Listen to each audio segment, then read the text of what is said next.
Do you know any hymns? I said, do you know any hymns? Sure. Sure I do. What if Hollywood's greatest leading man left behind a secret list? A personal roll call of films he loved, hated, or wished he could redo? And what if that list resurfaced, only after his death? That's the headline that's been everywhere. Before his death, Clark Gable named his 7 favorite movies. Sounds dramatic, mysterious, even emotional. But is it true, or just another myth designed to grab your attention? Here's the real story. Clark Gable never sat down and wrote a neat list of his favorites. He didn't care about top 10s, greatest hits, or legacy polishing. He once said he was just a lucky slob from Ohio, not a king, not a critic, not a man obsessed with rankings. But he did talk, candidly, bluntly, sometimes brutally. And across decades of interviews, letters, and behind-the-scenes stories, he revealed something even better. The films he was proud of, the ones he regretted, the ones he thought stung, and the rare picture he believed was one of his best just before he died. So today we're counting down the 7 films Clark Gable actually talked about, in his own words. Some he praised, some he despised. All of them reveal the man behind the legend. Before we begin, which Gable film would you put at number 1? Number 7. It Happened One Night, 1934. Clark Gable never wanted to make this movie. Not for a second, not for an hour, not even for the paycheck. Do you mind if I try? You? Don't make me laugh. Oh, you're such a smart Alex. Nobody knows anything but you. I'll stop a car and I won't use my thumb. What are you going to do? He was loaned out to Columbia Pictures as punishment for turning down other scripts at MGM. To him, the assignment felt like exile. A downgrade. A slap on the wrist. He marched onto the set irritated, annoyed, and ready to get it over with. According to director Frank Capra, Gable's first words were, "Let's get this over with." That wasn't a joke. That was the mood. Capra tried to discuss the film. Gable cut him off instantly. "Just give me the script." Cold, sharp, final. But something happened. He read the script. He slept on it. And by the next morning, he called Capra, hungover, embarrassed, and suddenly apologetic. "I was rude. I'm sorry.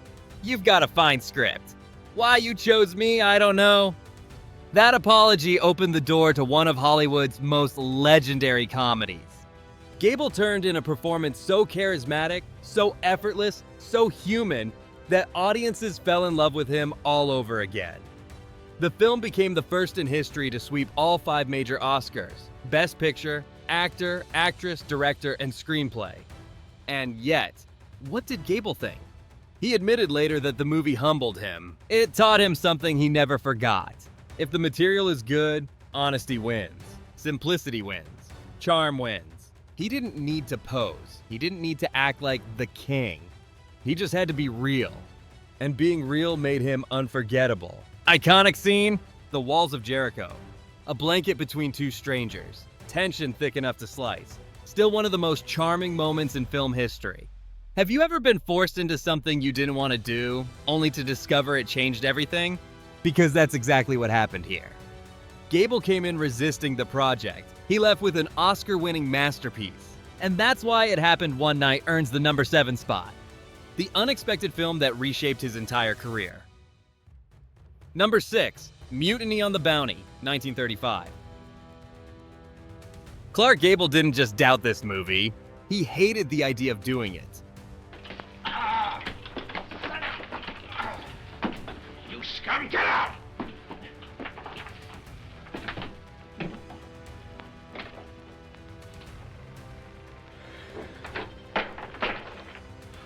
sorry, lad.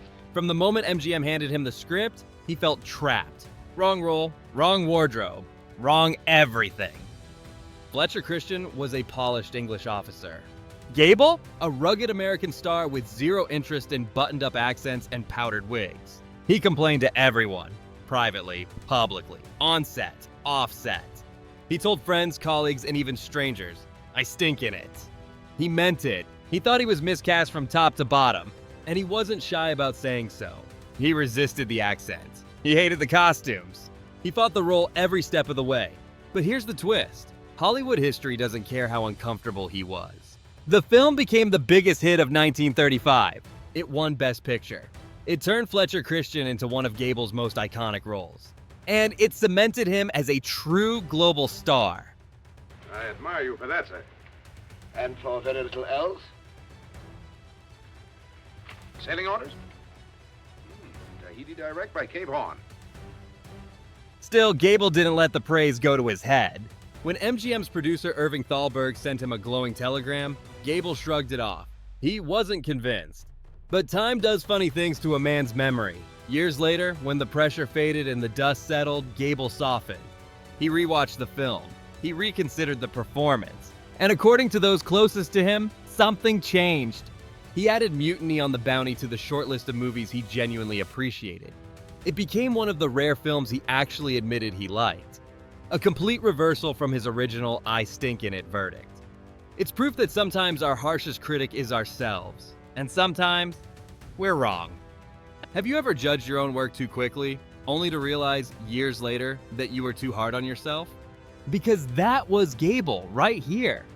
He went from resisting the project to starring in a Best Picture winner to quietly admitting it belonged among his best.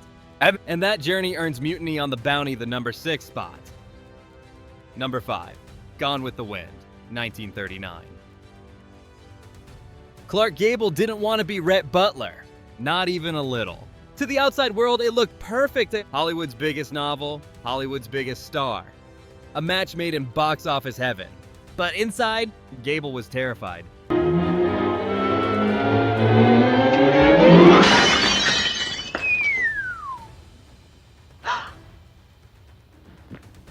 Has the war started? He told friends this was a woman's picture. He believed the fans of Margaret Mitchell's novel would tear him apart if he didn't match their imagination. And he said it bluntly, they lived that book. They saw those characters. What if I don't come up with what they already had me doing? Then I'm in trouble. This wasn't false modesty. Gable knew the pressure. He hated disappointing audiences. And Rhett Butler wasn't just a part. It was an institution. And then came the set drama. When he arrived in Atlanta for filming, he noticed the segregated bathrooms. He didn't stay quiet. He didn't look away. He didn't shrug it off as just the times. Instead, he called director Victor Fleming and unleashed the line that changed the set. If you don't get those goddamn signs down, you don't have a Rhett Butler in this film. Within hours, the signs were gone. Gable, a man who claimed he wasn't political, had just desegregated one of the biggest film sets in Hollywood history. But the biggest test wasn't the set. It was one scene. The script called for Rhett to cry over his daughter's death. Gable refused. He worried tears would break his masculine screen image. Olivia de Havilland stepped in. She quietly told him, "Tears don't make you weak. They make you human." Gable trusted her. He filmed the scene. It became one of the most emotional moments in the entire movie, and arguably one of the best of his career. Red, Red, where are you going? I'm going to Charleston, back where I belong. Please, please take me with you. No. I'm through with everything here. I want peace. I want to see if somewhere there isn't something left in life of charm and grace.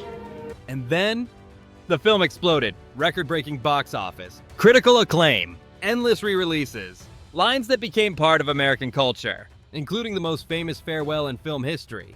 Frankly, my dear, I don't give a damn.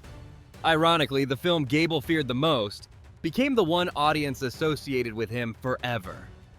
Do you think serving the story is more important than protecting an actor's image? Would Gone with the Wind be the same if Gable refused to cry? Number 4. Parnell, 1937. Every legend has a failure they can't escape. For Clark Gable, that failure had a name. Parnell. Tomorrow morning you'll read something in the paper. I want to ask you not to believe it. Something about you. Yes. The studio hyped it as prestige, a historical epic, a biographical drama, a chance for MGM's biggest star to prove himself as a serious actor. Gable hated every second of it. From the moment he read the script, he knew he was wrong for the part. He wasn't Irish. He didn't want to wear the fancy coats. And he definitely didn't want the beard. He refused the full beard outright. The compromise? Heavy, dramatic sideburns. He loathed them. And according to MGM insiders, he grumbled about them between every take. Behind the scenes, the joke started. Studio workers would tease him, "Hey Clark, Parnell is my favorite film of yours." They said it just to see the expression on his face, a mixture of embarrassment and rage. Because Gable knew. He felt it. He sensed disaster brewing. And he was right. The film tanked, lost more than $600,000, a massive flop in the 1930s. Critics hated it. Audiences stayed away. Even Gable's loyal fans turned cold. He later said it was the one movie he wished he could erase. But the failure did something important. It scarred him. It reshaped him. It made him cautious. When Gone with the Wind came around 2 years later, this flop was whispering in his ear. You don't belong in period pieces. You don't belong in historical roles. Remember what happened last time? That fear almost cost him Rhett Butler. In fact, an MGM article from the late 1930s claimed Gable bristled every time Parnell was mentioned, and the studio quietly stopped referencing it in his publicity. They knew it was the one subject he couldn't joke about. And here's the twist. The film's failure actually helped Gable discover who he really was as an actor. Not a powdered historical figure, not a stiff political hero, but a modern American man. Rough-edged, direct, emotional, and real. Sometimes it's the failure that defines the path forward. Have you ever had a project you were embarrassed by, but later realized it shaped you? Does failure teach more than success? Number 3. Across the Wide Missouri, 1951. Every star has a movie they can't defend. For Clark Gable, Across the Wide Missouri wasn't just disappointing. He called it a disaster, and he meant it. This was supposed to be a rugged frontier epic. Mountain landscapes, snowy valleys, a fur-trading adventure filled with action and romance. MGM imagined it as Gable's return to the outdoorsman roles audiences love. But from the moment production began, everything went wrong. First, the shoot was brutal. Cold weather, difficult terrain, dangerous river crossings. Gable was tossed from a horse, injured, and spent the rest of filming moving with caution, something he hated. Second, the studio completely recut the film without him. Test audiences felt the movie was too long, so MGM chopped almost 40 minutes out of it and added a narrator to fill in the missing story. That narrator? Not Clark Gable, not anyone connected to the original filming. The result was a choppy, hollow version of a movie that Gable believed had potential. When journalist Joe Hyams visited him and asked what he thought of the final cut, Gable didn't hesitate. He didn't sugarcoat, he didn't deflect, he didn't play the Hollywood game. He said, and insisted the reporter could print it, "The film stinks." Solex pilpil konamox kopensaika. Naika haya solex kopamaika. Nanich. Well, what did he say? There is blood on the ground between you. And then, you can quote me on that. Think about how rare that was. Stars didn't insult their own movies. Publicists didn't allow it. Studios definitely didn't allow it. But Gable had always valued honesty over spin. If he didn't like something, he said so. And strangely, that bluntness became part of his legend. Because here's the truth. Gable wasn't perfect. He wasn't polished. He wasn't a studio puppet. He was a man who understood when a project missed the mark and didn't pretend otherwise. Production issues, editing disasters, narration rewrites, injuries, a rushed release. It all added up to a movie he wished he hadn't made. And yet, Across the Wide Missouri now has a small cult following. Some fans like the broken, stitched-together feel. Some enjoy seeing Gable in one of his final outdoor adventure roles. Some simply admire the scenery. But for Gable, it was a painful reminder that even the king of Hollywood couldn't save a sinking ship. Would you ever publicly say your own project stinks? Or would you protect your image? Number 2. Teacher's Pet, 1958. By the late 1950s, Clark Gable was fighting a battle every star eventually faces. Clark Gable, the hard-boiled, hard-driving city editor. What is this?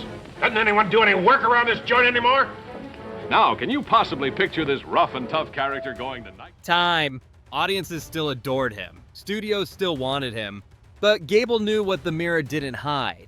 He was aging. And after critics shredded his appearance in Band of Angels, he felt exposed in a way he rarely admitted. Then Teacher's Pet came along, a sharp romantic comedy, a perfect clash of old-school grit and modern charm, co-starring Doris Day at her warm, witty, effortless best. But before filming began, Gable made one unusual request: shoot it in black and white. Studios wanted color, audiences wanted color, but Gable refused. He believed black and white would flatter him, soften him, slim him down. He wasn't vain, but he was realistic. He didn't want viewers distracted by what age had taken from him. He wanted them focused on what he still did better than anyone: command a scene. And here's the twist: that decision worked. Because once the cameras rolled, Gable wasn't an aging icon. He wasn't the king of Hollywood trying to stay relevant. He was just funny, quick, confident, electric. His chemistry with Doris Day snaps like a newsroom typewriter. He plays Jim Gannon, a rough-around-the-edges newspaper editor who thinks he knows everything, until a journalism professor forces him to rethink everything. It's one of his lightest roles, one of his most human, and one of the rare films where you see Gable loosen the reins and simply enjoy himself. Now, Mr. Gallagher, I think I mentioned to you that the dean was greatly impressed with your news story. And he believes that anyone with your natural ability should be allowed the privilege of taking on extra work. That's the proposition? Yes. Think of it. Why, it's a chance for you to practically cover 2 semesters in one. No. Well, you'd have to have private instruction. Oh, I'd work very closely with you. Behind the scenes, he still wrestled with insecurity. But on screen, he was the same Gable audiences fell in love with. Older, yes, but sharper than ever. And that's what makes Teacher's Pet fascinating. It isn't just a movie. It's a reminder that even legends feel vulnerable. Even legends adjust the spotlight to survive. And even legends know when to reinvent themselves. If you were a superstar worried about your appearance, would you insist on black and white too? Or would you let the world see you exactly as you are? Number 1. The Misfits, 1961. This is the end of the road, not just for a character, not just for a movie, but for Clark Gable himself. Say, how about it, Pot? Are we taking off today? You ever been outside Reno, Mrs. Tabor? Once I walked to the edge of town. Doesn't look like there's much out there. Everything's there. The Misfits wasn't supposed to be a final chapter. It was supposed to be a rebirth, a bold, modern drama written by Arthur Miller and anchored by 3 screen legends: Gable, Marilyn Monroe, and Montgomery Clift. But looking back, the film feels almost haunted. Every moment carries the weight of something final. Gable didn't gush about his movies, he didn't brag, he didn't romanticize. But this one, he quietly admitted something rare. He thought The Misfits was one of the best films he ever made. And that wasn't flattery, that wasn't ego, it was honesty. He told journalist James Good he wouldn't have taken the part if the script wasn't strong. He loved the character, a rugged cowboy confronting a world that no longer needed him. A man out of time, a man fighting to stay himself. Was he describing the character or himself? Then came the stunts. Gable insisted on doing them. Every chase, every tumble, every moment that left the crew stunned. Arthur Miller later said he pushed himself harder than anyone asked him to. Harder than he should have. The strain showed, and 2 days after filming wrapped, his body finally gave out. A heart attack. At 59 years old, the king of Hollywood was gone. When The Misfits premiered 3 months later, audiences weren't just watching a performance, they were watching a goodbye. A farewell wrapped in dust, sweat, and heartbreak. A final reminder that Clark Gable wasn't a myth. He was a working actor who gave everything he had until there was nothing left to give. And yet, the film is beautiful, tender, unexpectedly modern. It captures a man trying to hold on to dignity in a world that keeps changing around him. How do you feel watching an actor's final performance, knowing they never lived to see the film released? And does Gable's dedication make The Misfits even more powerful to you? So, did Clark Gable ever sit down and list his 7 favorite movies before he died? Number. That headline is fiction, a modern shortcut to clicks. But the truth? It's far more interesting. Gable didn't measure his life in trophies or titles. He measured it in honesty, in the work, in the roles that surprised him, challenged him, embarrassed him, or redeemed him. He hated some films, he regretted others. He misjudged a few, then grew to love them. And sometimes, he stood up for what was right even when it risked his own career. That's the real story. A man who called himself a lucky slob from Ohio, yet still became the face of Golden Age Hollywood. A man who never believed his own myth, but whose myth grew anyway. A man whose final performance became one of his proudest, because he poured his entire soul into it. And maybe that's why we still talk about him. Not because he was the king, but because he never pretended to be. Which Gable film hits you the hardest? Not as a piece of Hollywood history, but as a human story? Drop your pick below. And don't forget to like, subscribe, and join us for more journeys into classic cinema's hidden truths.